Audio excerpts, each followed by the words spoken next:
안녕하세요. 저는 경기도에 살고 있는 결혼 14년 차 주부입니다. 아무리 시대가 흐르고 변했다지만 인식의 변화와 흐름이 아쉬운 건 사실입니다. 저 역시도 마찬가지지만요. 지금부터 제 이야기를 해볼까 해요. 저는 어려서 집이 어려웠어요. 부모님께서 열심히 일하시지만 살림은 제자리, 그 말이 딱이었죠. 어려서부터 안 해본 아르바이트가 없었습니다. 그래서 남들 다 가는 대학도 포기하고 바로 은행에 취업을 하게 되었어요. 나쁘지 않았죠. 부모님께서는 그래도 없이 살았는데 나름 제가 잘 자라주었다고 생각하였어요. 저도 취업을 하여 돈을 벌게 되니 부모님이 얼마나 힘들게 우리를 키웠는지 알 것 같더라고요. 처음엔 대학을 가지 못했던 원망도 많았지만 점차 내가 직접 월급쟁이가 되어보니 부모님의 고단한 삶을 이해할 수 있어서 오히려 조금 더 철이 든 것 같아요. 그렇게 어른이 되어가고 있었죠. 그렇게 제가 주어진 삶에 대해 불평하지 않고 열심히 일하고 살고 있을 쯤 은행 선배가 저에게 소개팅을 주선하더라고요. 아직 결혼할 때는 아닌 것 같아 저는 거절했어요. 경제적으로도 아직 부모님은 제 결혼이 부담스러울 때였거든요. 그래서 애써 들어오는 소개팅들을 번번이 거절했죠. 미진아, 진짜 괜찮은 남자 하나 있는데 만나볼래? 얼마나 괜찮은지 몰라. 그냥 부담 없이 만나만 봐. 어때? 에이, 제가 아직 남자 만날 준비는 안 되어 있어요. 경제적으로도 그렇고 저 말고 다른 사람 소개해 주세요. 아, 대출팀에 선미 씨도 외롭다고 하던데. 선미 씨 어때요? 전 아직 여유가 없어요. 선배가 좋은 마음으로 소개해 주신 건데 죄송해요. 사실 퇴근하고 집에 가는 길에 네가 지나가더라고. 근데 네가 너무 마음에 든다고 하지 뭐야. 한번 만나봐. 어때? 네가 경제적으로 부담 가질 것도 없어. 뭐 돈에 팍팍한 사람 아니니까 너한테 스트레스 줄 일도 없을 거고. 진짜 괜찮은 친구라서 그래. 네? 저를요? 어머, 그래도 아직 조금 부담스럽긴 한데 아직 결혼 준비도 하나도 안 되어 있고 조금 고민해 볼게요, 선배. 그래, 잘 생각해봐. 진짜 내 친구라서가 아니라 정말 인간성 하나는 최고라니까. 다른 여자가 채가기 전에 얼른 말해줘야 해. 혹시라도 결혼에 대한 부담으로 인해 만나기 힘들어질 수 있다는 생각에 거절하였죠. 하지만 선배는 끈질기게 저를 설득했어요. 그 남자분도 제가 경제적으로 부담을 많이 느껴야 한다는 걸 알고 있다고 했고요. 선배의 끈질긴 부탁에 한번 만나나 볼까라고 생각했죠. 그렇게 소개팅을 승낙했어요. 제 인생에서 첫 소개팅이었죠. 얼마나 괜찮은 남자길래 선배가 그렇게 말을 했는지 궁금은 하더라고요. 그리고 선배가 소개해준 남자를 만났습니다. 그 남자가 지금의 현 남편이죠. 남편은 첫 만남부터 훈훈한 인상에 굉장히 온화한 미소를 가지고 있었어요. 남을 생각하는 배려, 처음 보자마자 그의 인상에 반해버렸죠. 저도 모르게 그에게 스며들었습니다. 처음에 선배한테 소개를 안 받겠다고 하는 것이 민망할 정도로 제가 더 마음에 들어버렸죠. 놀랄 만큼 저희는 가까워졌어요. 제가 엄청 끈질기게 소개해달라고 했었는데 드디어 성공했네요. 미진 씨만 괜찮다면 앞으로도 만나고 싶어요. 감사합니다. 저를 좋게 봐주셔서.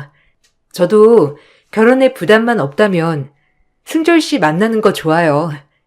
다정하시고 매너 있으시니까요. 이렇게 말하면 좀 너무 성급한 것 같지만 정말 저희 집에 몸만 오셔도 됩니다. 그 정도로 제가 다 준비되어 있으니까요. 네? 아, 그래도 어떻게 그러나요? 말이라도 그렇게 좋게 해주셔서 감사해요. 전 그래도 일도 오래 해야 하고 또 걸리는 게 많아요. 남편은 그런 저를 이해해 주었고 저희 가난 아픔까지도 본인의 가난처럼 여겼어요. 저를 안쓰럽게 생각하는 사람이었죠. 그렇게 저희는 서로에게 스며들었고 만남을 갖기 시작했죠. 만나다 보니 역시나 남편은 정말 좋은 사람이었어요. 하지만 집안이 저희 집과 많이 차이가 났기 때문에 제가 조금 부담이 되는 건 사실이었어요. 오랜 만남 끝에 남편은 저에게 프로포즈를 하였고 저희 집이 많이 기운다는 느낌에 두 번의 거절 끝에 결혼을 승낙했습니다. 그렇게 행복할 줄만 알았던 제 인생이 시집살이의 시작이 되었죠.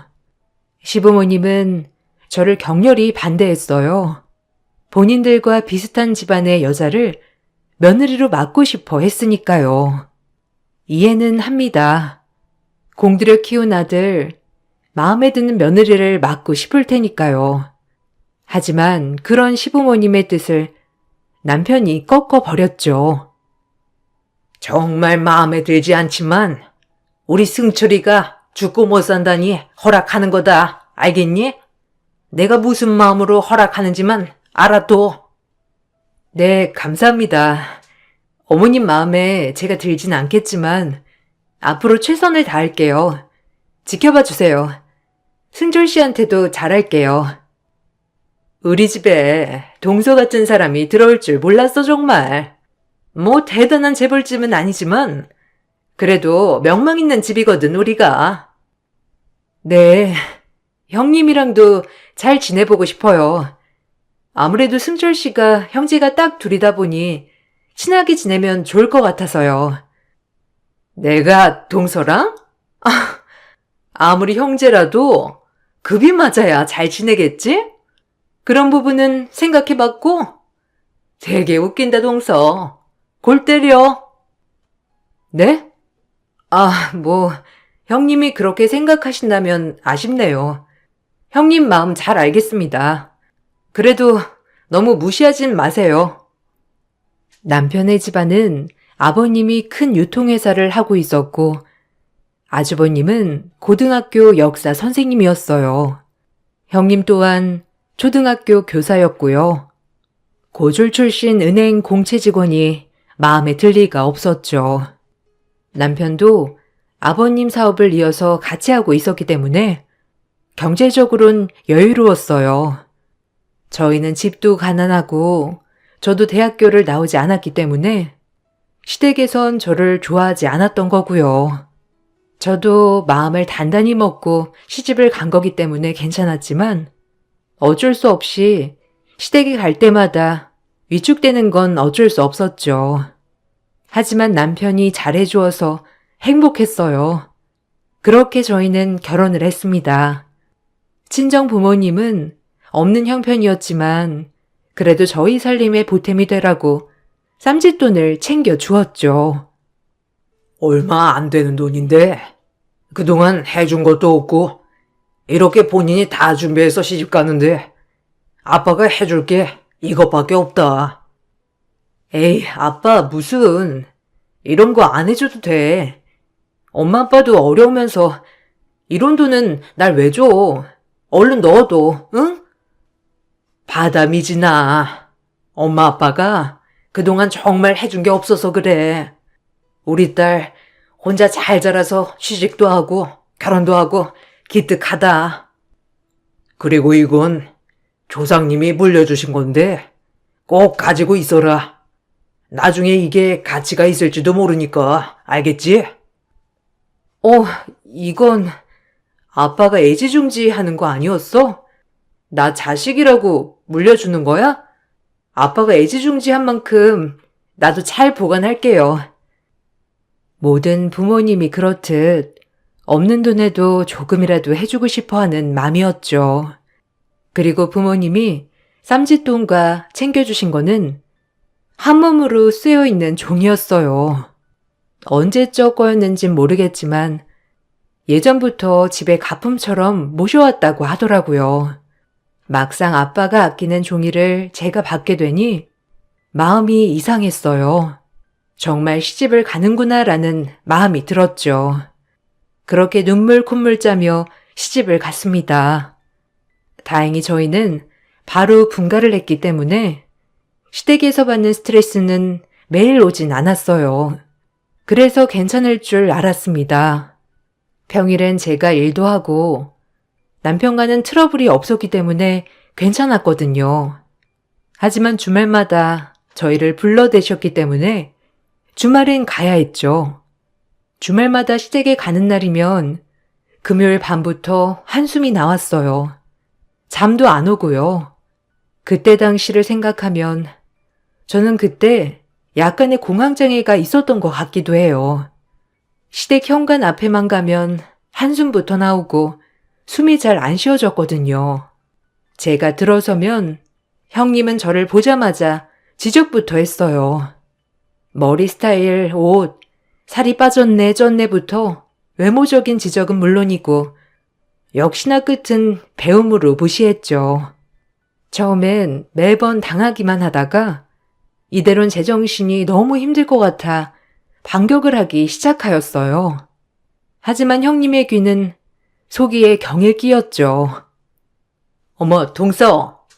오늘은 패션 콘셉트가 뭐야? 아, 나 진짜 그런 옷 고를래도 못 고르겠다. 어쩜 이리 센스가 없는지. 센스가 없는 사람은 마네킹에 그대로 걸린 옷 사면 되는데 이게 못 보고 자라서 그런 건가? 옷차림 좀 신경 써. 우리 집안이 어디 보통 집안이야? 네 형님 말이 맞다. 먼 시댁에 오는 꼴이 그게 뭐니? 나중에 어른들도 만나고 해야 할 텐데 신경 좀 써라. 네 형님 있는 옷 스타일 좀 배워. 아, 이거 승졸 씨가 사준 거예요, 어머니 형님. 앞으로는 제가 골라볼게요. 그래도 옷 못 입는다는 소린 안 들어봤거든요. 서방님이 사준 거라고? 아휴, 서방님도 참. 아니, 머리는 또 왜 그래? 머리 스타일도 약간 옛날 스타일 같아, 동서는. 아, 제 머리가요? 은행에선 저보고 머리 너무 예쁘다고 하던데. 형님 스타일 맞추기 되게 힘드네요. 서원이가 나중에 데리고 올 형님 며느리감은 피곤하겠어요. 머리부터 발끝까지 그렇게 본인 스타일을 강요하시니 안 그래요? 뭐라고? 동서 지금 나한테 말대꾸 하는 거야? 웃긴다 진짜. 서원이 얘기가 왜 나와 거기서? 그리고 우리 서원이가 동서 같은 사람을 데리고 오겠어? 동서 착각하나 본데? 진짜 동서는 우리 집이랑 급이 안 맞는 거 알잖아. 그러니까 적당히 까불어, 어? 그만들 해라. 작은 애 너는 네 형님한테 말본세가 그게 뭐냐? 그래서 폰대 없다고 하는 거야, 알겠어? 이제 그만해라. 지적질을 유도하는 형님이 얄미워서 저렇게 애둘러 말도 해봤지만 형님의 지적질은 끝나지 않았죠.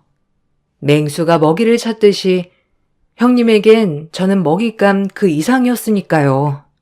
남을 깎아내리면서 본인을 추켜 세우는 형님을 어머님은 얼마나 예뻐하셨는지.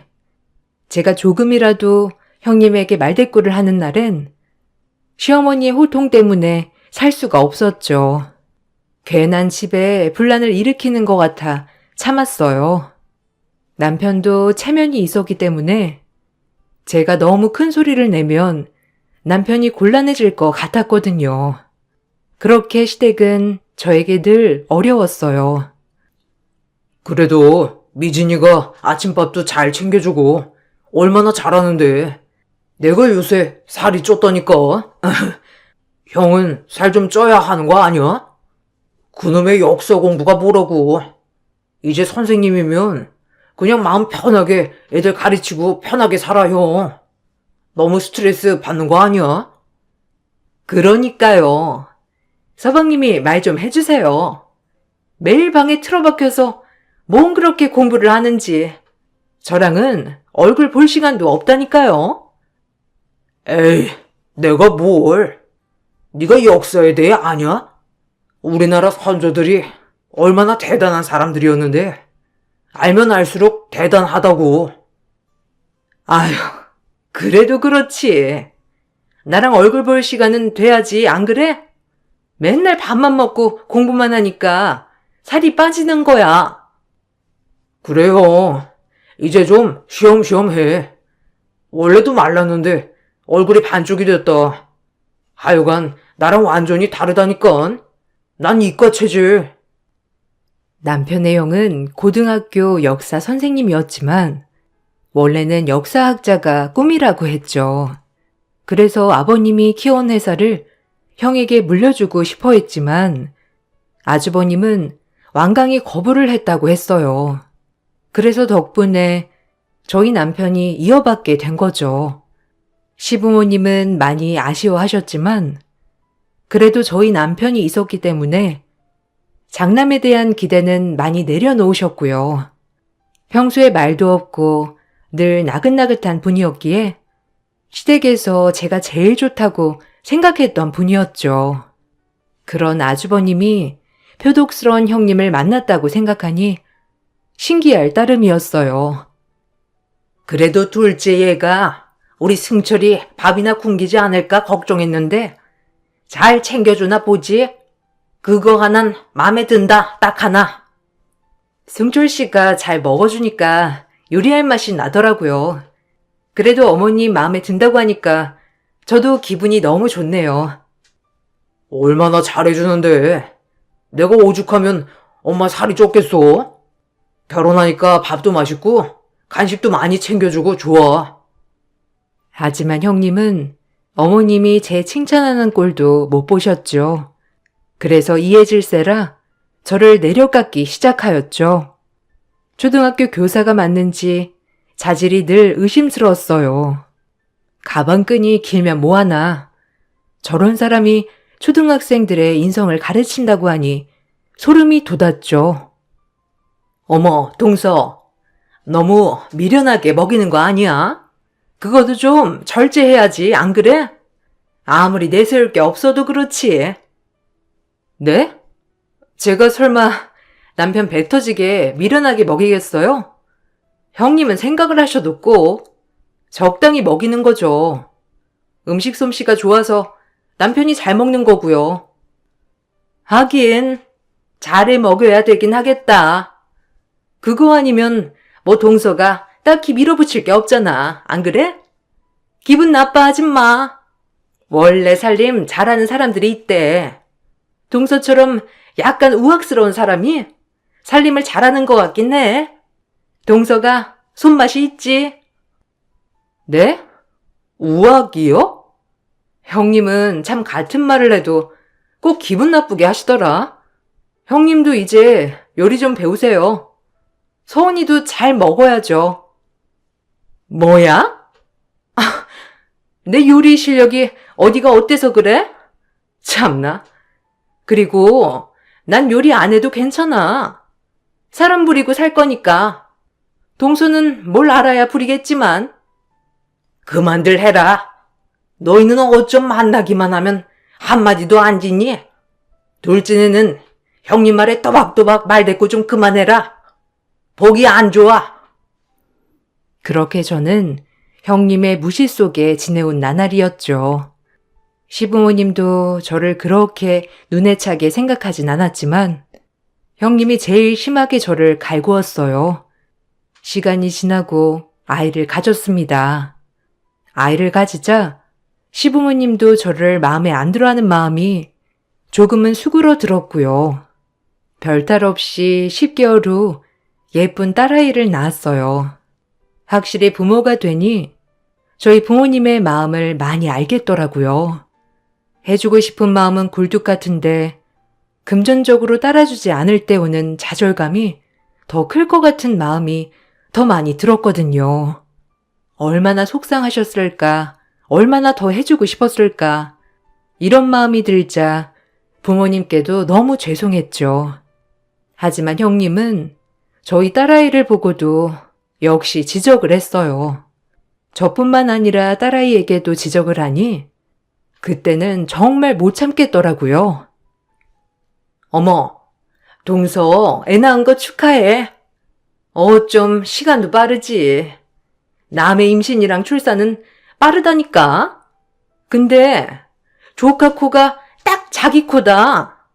서방님 코 닮았으면 어떡했을 텐데. 하필 동서 코를 닮을 게 뭐야? 안 그래? 나중에 코 수술은 꼭 시켜줘야 되겠어. 네? 지금 저희 아기 얼굴 평가하는 거예요? 아직 신생아니까 그렇죠. 그리고 코가 뭐가 어때서 그래요? 제가 서은이 눈이 왜 이렇게 쭉 찢어졌어? 라고 하면 좋으세요? 죄송한데 저희 아이 얼굴 평가하지 말아주세요. 정말 기분 나쁘네요, 형님. 아니, 동서 웃긴다. 뭘 그렇게 발끈해? 농담 좀 할 수도 있지. 이게 꼭 사람이 어렵게 자랄수록 피해의식이 있다니까. 내가 무서워서 무슨 말이라도 하겠어? 아유, 정말. 이래서 없이 산 것들이랑은 겸상을 하면 안 돼. 뭐만 하면 빽빽. 아주 시끄러워. 진짜 보자 하니까 완전 어이가 없어서 지금의 막 낳은 저한테 아기가 어떻냐는 둥 말하는 형님은 괜찮고요.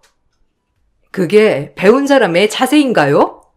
원래도 엄청 무례하다고 느꼈는데 어떻게 애들을 가르친다는 건지 저도 이해가 안 가요. 그렇게 높은 고송이 저와 형님에게 오가자 남편이 중재에 나섰죠. 그리고 그제야 저희의 말다툼은 잦아들었습니다. 하지만 제 분은 풀리지 않았어요. 원래도 늘 저를 무시하던 형님이었지만 제 딸아이마저 무시하는 느낌이 들자 더더욱 제가 흥분을 했죠. 남편이 저를 계속 다독여 주어 간신히 화를 억누를 수 있었어요. 그 정도로 형님은 저를 정말 무시했었죠. 내가 미안해. 형수 원래 남 무시하기가 득기잖아. 그냥 우리 예린이 보고 툭 던진 말일 텐데 자기가 참아. 내가 어떻게 참아? 나한테 그러는 건 참아도 우리 예린이 가지고 그러는 거 못 참아. 한두 번 참는 것도 아니야. 알지. 그래도 지금 몸조리 잘해야 하니까 너무 스트레스 받지 말고 한 귀로 듣고 한 귀로 흘려. 자기 건강 다칠까봐 걱정돼. 그렇게 남편의 위로 속에 마음을 진정해 갔죠. 하지만 그날 묵은 앙금이 컸던 탓인지 형님과는 전보다도 더 좋지 않은 감정이 생겼어요. 형님은 저를 본인과 급이 다른 사람으로 무시했고 저는 그런 형님의 모습을 견딜 수 없었고요. 반복이 되자 만나기만 하면 으르렁대는 사이가 되었죠. 이렇게 5년 정도가 흘렀어요. 딸아이의 나이가 5살이 되었을 무렵 설날에 일어난 일이 제 인생을 송두리째 바꿔놓았죠. 이제 딸아이는 서랍을 열고 닫고 하는 재미에 푹 빠져있는 나이였죠. 그날도 어김없이 명절을 치르러 시댁에 가려고 하는데 딸아이는 안방 서랍을 열고 닫고 하는 재미에 빠져 있었어요. 예린아, 이제 할머니네 가야지. 어서 나와. 거기서 뭐해? 얼른 겉옷 입자. 가서 할머니네서 세배도 하고 예린이가 잘 부르는 노래도 불러드리자. 방에서 나온 딸은 뭔가를 주머니에 쏙 넣었죠. 별 대수롭지 않게 여기고 딸아이와 남편과 같이 시댁에 방문했어요. 저와 어머님, 형님은 한참 음식을 준비하고 있었죠. 한참 음식을 준비하고 있는데 형님이 장강에 들어가서 나오더니 저에게 노발대발 화를 내는 게 아니겠어요? 어머님, 저희 집에서 보낸 300만 원짜리 송로버섯이 없어졌거든요? 아니 분명 아침까지만 해도 장강에 있었는데 없어요. 에그머니나. 아니 그게 어디 갔다니? 그 귀한 송로버섯을 사돈이 보내주신 건데 얼른 찾아야지. 잘 찾아본 거야? 제가 몇 번이고 뒤져도 없어요.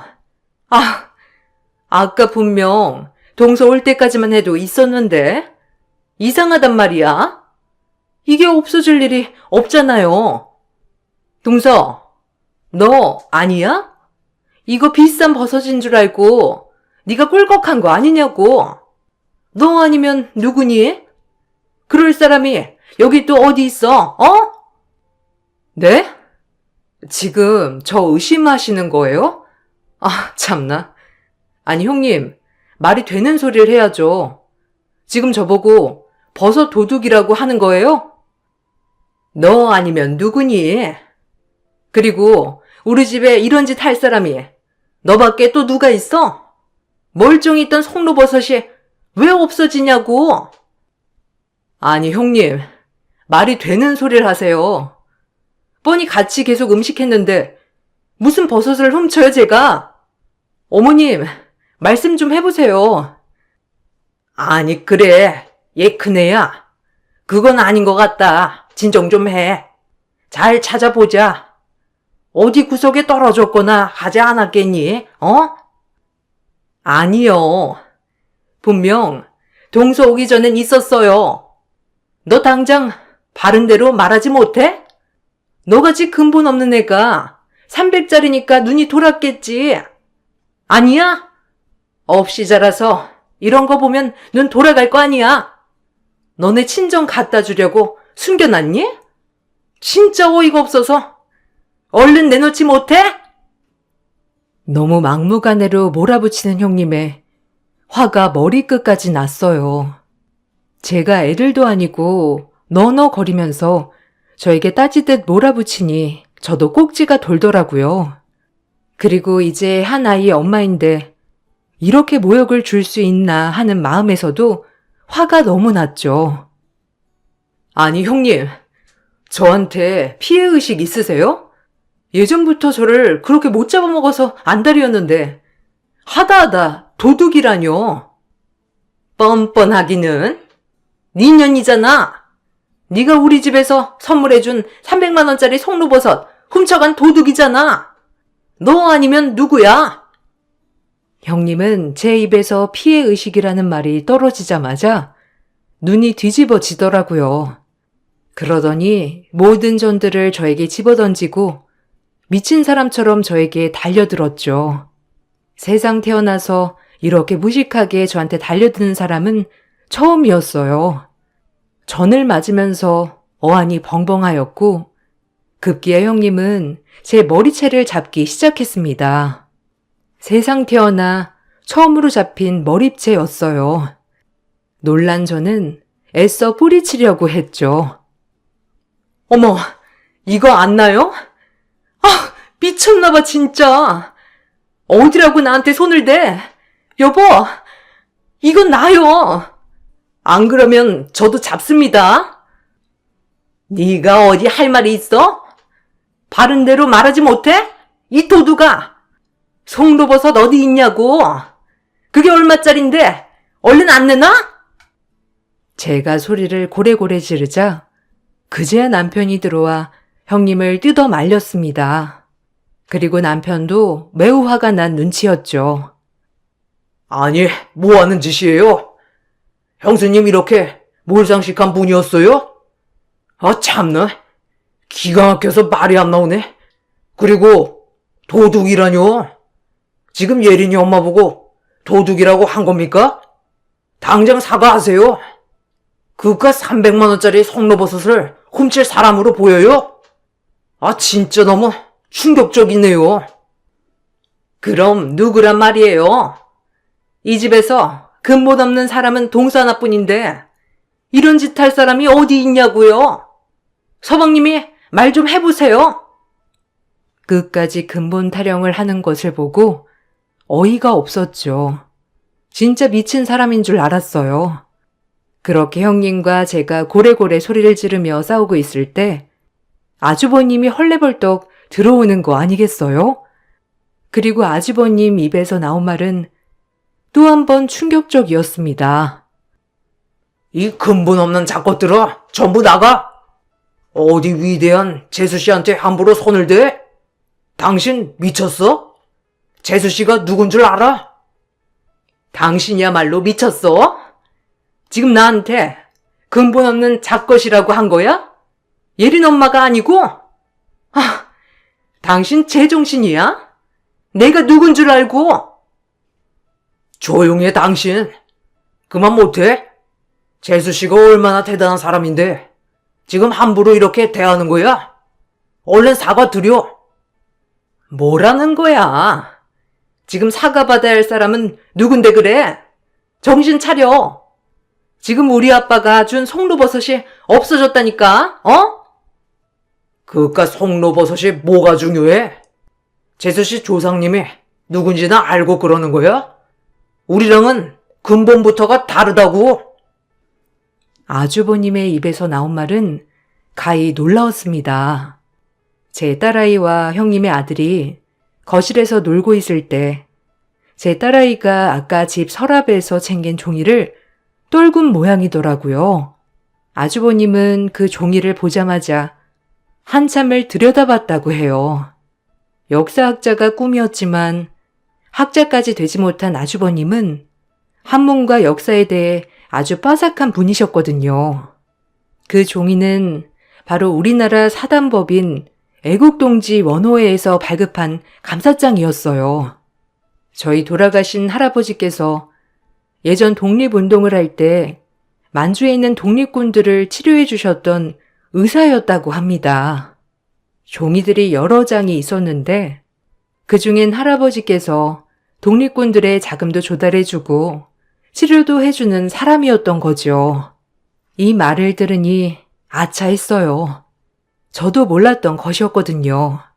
시대가 변했고 우리나라 독립에 애써주시는 많은 사람들이 잊혀가고 있는 이 순간이 참으로 애석하더군요. 제가 그런 집안의 자손이었다는 것도 몰랐으니까요. 그 말을 들으니 뭔가 머리가 땅하고 맞은 것 같았습니다. 가난했지만 나라의 독립을 위해 애썼던 분이 우리 할아버지라고 하니 뿌듯하기도 했고요. 이 말이 끝나고 아주버님은 저에게 말씀을 하셨어요. 그리고 가족들에게도 얘기하셨습니다. 재수씨, 그동안 죄송해요. 저희 집은 잘난 거 하나 없이 돈만 많은 집인데 재수씨의 집안 배경 보고 저희 아빠 엄마도 그렇고 이 사람도 많이 무시했죠. 사람 위에 사람 없고 사람 밑에 사람 없는 건데 재수씨의 조상님이 독립을 위해 애써주신 분이라면 지금의 이 나라가 있기 위해 매우 애써주신 분이실 텐데 이거야말로 대단하지 않을 수 없는 거죠. 그동안 저희 집 무례 잊어주세요. 그리고 엄마 아빠도 사과해요. 뭐 지금은 덜 그러시지만 그래도 우리 집이랑 비교도 안 되는 집안이에요. 재수씨 집안은. 당신도 얼른 사과해. 지금 그깟 송로버섯이 중요한 게 아니야. 얼마나 대단한 분이 조상님이셔, 안 그래? 점점 잊혀지고 있는 이런 독립군들의 희생을 우리가 알아야 한단 말이야. 제가 와이프 대신 사과할게요. 죄송해요, 재수씨. 용서해 주세요. 갑작스러운 아주버님의 사과에 어안이 벙벙해졌어요. 그리고 그 말이 끝나자 어머님, 아버님도 저를 보는 시선이 달라졌고요. 사실 정말 재조명되어야 할 사람들이 많은데 점점 잊혀가고 있는 건 사실이니까요. 저조차도 마찬가지로 말이죠. 형님은 그 말을 듣자마자 놀래서 얼굴이 벌개졌습니다. 그리고 타이밍 좋게 그때 형님 아들 서은이가 방에서 송로버섯을 가지고 나오는 게 아니겠어요? 그 송로버섯을 보니 더 어이가 없더군요. 생사람을 잡아도 유분수지 이렇게 잡을 수가 있나 싶어서요. 형님, 저기 서은이 손에 달린 송로버섯 좀 보세요. 장강에 놔뒀다고 하지 않았나요? 지금 찾아보지도 않고 저 쥐잡듯 잡은 거예요? 아니, 그게 왜 거기 있어? 아우, 선아. 너 엄마 물건 가지고 장난치지 말랬지? 이상하다. 왜 거기서 나왔지? 사과도 하지 않고 얼렁뚱땅 넘어가려고 하는 꼴을 보니 화가 머리끝까지 났습니다. 그래서 아주 와다다 따졌죠. 사과는 하셔야죠. 형님 초등학교 선생님이 고상한 척 하면 뭐예요? 이렇게 천성이 드러나는데 형님 집안은 친일파였으려나? 사람이 어떻게 이렇게 앞뒤가 다르고 나보다 약한 상대 깔아뭉개려고만 해요? 네? 사람의 정이란 눈꽃만큼도 없어. 얼른 사과해요. 생사람 잡은 거랑 그동안 나 무시한 거 알겠어요? 안 그럼 나 그냥 안 넘어가요. 정말 가만 안 있을 겁니다. 그래, 큰애야. 너 얼른 사과해라. 네가 심했어. 그리고 그전부터 작은애 계속 무시하는데 네가 뭐라도 되는 것처럼 그렇게 무시하면 되겠니? 그것도 사과해 당장. 명절에 기분 좋은 날 이게 뭐니? 그깟 송로버섯 하나로 아주 사람을 잡고 있어. 아, 어머니, 지금 저한테 뭐라고 하신 거예요? 아니, 처음부터 근본 없는 애가 시집왔다고 먼저 어머님이 그러셨잖아요. 그건 그때 얘기지. 그리고 지금 승섭이 말 들어보니까 아주 유서 깊은 집안 같구나, 우리 둘째네가. 그걸 돈으로 비교할 수 있겠어? 얼른 사과해. 그리고 나도 미리 사과한다, 작은애야. 그때는 그냥 내가 왜 그랬는지 참 용서해 주렴. 네, 어머니, 괜찮아요. 근데 형님한텐 꼭 진정성 있는 사과를 받고 싶네요. 한두 번도 아니고 저를 그렇게 철저히 무시했는데. 뭐 하고 있어? 둘째가 사과 받자고 하잖아. 얼른 사과해. 너 안 그러면 이 집에 다신 발 못 붙일 줄 알아? 애가 천박하게 머리채나 잡고 말이야. 아유, 끔찍해. 어디서 저런 애가 굴러왔는지 내가 점점 보면 볼수록 무섭다니까. 아유, 징그러. 형님은 어머님의 말이 끝나기가 무섭게 눈물을 흘리고 뛰쳐나가셨습니다. 아무래도 어머님의 태도에 적잖이 충격받으신 모양이었어요. 얼마나 꼴 좋던지 못된 것 같지만 웃음이 막 나더라고요. 그리고 아무리 돈이 없어도 저희 집이 그런 독립군의 집안이라고 하니까 자부심도 막 생기고 딸아이가 크면 꼭 얘기해줘야겠다는 생각도 들었고요. 그렇게 일이 일어나고 며칠 뒤 아주버님이 얼마나 뭐라고 하셨는지 형님에게 전화로 그동안 미안했다고 한마디 사과 문자가 오더군요. 얼굴 보고 진정한 사과를 받아냈어야 했는데 형님 자존심에 이 문자 하기까지 얼마나 이불킥을 했을까 생각하니 그마저도 웃음이 나더라고요. 그로부터 거의 9년 정도의 시간이 지났고 저희는 아직 대면대면하게 지냅니다. 전보다 더 편해진 건 저를 더 이상 건들지도 않고요. 오히려 어려워하는 느낌이더라고요. 형님도 어머님한테 호되게 혼난 전적도 있어서 시댁에 와서는 말도 엄청 가려하고요. 아주버님은 아직까지 저를 볼 때마다 대단하신 집안의 재수씨라고 한답니다. 아주버님 덕분에 오히려 어머님도 그렇고 아버님도 더 저를 깍듯이 대해주시는 것 같아요. 오히려 너무 감사하죠. 제가 아주버님에게는. 시간이 많이 흘렀고 그때보다도 지금 역사가 점점 잊혀진다고 하지만 아직까지 극장이나 TV에서 독립운동하는 사람들이 나오면 마음이 찡하고 아려와요. 아무래도 저희 선조가 그렇게 살아왔다고 생각하니 대단하다고 느껴지거든요. 저도 저희 조상님 얼굴에 먹칠하지 않게 정직하고 정의롭게 살아야겠다고 결심했고요. 연초에 설날을 세면서 저희 에피소드가 생각이 나서 글을 한번 올려봅니다. 그리고 이렇게 살게 해주셔서 감사하다고도 꼭 우리 독립군, 국가유공자, 독립운동하신 모든 분들에게 감사하다고 전해드리고 싶어요. 늘 행복한 일 가득하시고 제 글 읽어주셔서 감사합니다.